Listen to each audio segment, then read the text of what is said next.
It's the end of another week in New York City, and as someone who eats a treat practically every single day, let's get into my full week. Monday started off with probably the entire menu at Randy's Donuts. Are pretty famous out there on the West Coast. Honestly, I thought they had an exceptional glazed donut and a large menu of varying flavors. Originally thought the Texas-sized donut was gimmicky. It held up and ended up being one of my favorites along with their apple fritter. Tuesday, I went to Justin's Salt Bread in the East Village. Tried their sea salt cream latte, and the only other thing they serve, which is the salt bread, definitely leans more savory. They do have a few flavored creams to dip it in, which ultimately I deemed unnecessary.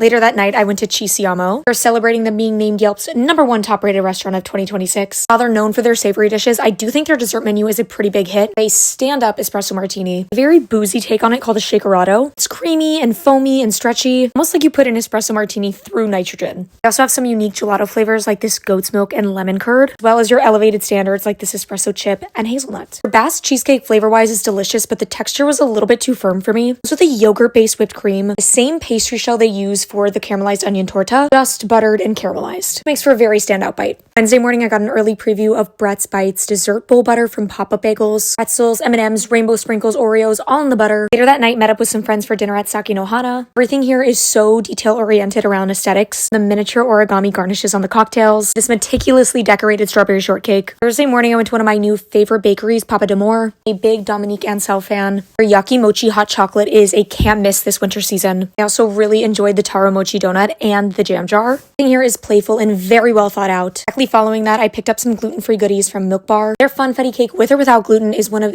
the top cakes in New York in my opinion. I also had this fun peanut butter chocolate crunch pie, some chocolate chip cookies. You can even believe that I fit in one more dessert Thursday. I had to try out the new Froyo spot birdies in the West Village. Friday, I tried Funny Face Bakery's chocolate chip oatmeal cookie with Dish and Daily. Also stopped into Gray Street in Koreatown. I had this chewy Dubai chocolate style cookie, and a classic there is their mango shaved ice, which I look forward to having again in the summer. I was surprised to find they do a pretty bangin' beignet. Saturday, I took it easy, but Sunday, I braved the snow for Honey's cookie butter cruffin and their lemon meringue donut. Let me know if you've tried any of these. Stay tuned for a special birthday week edition.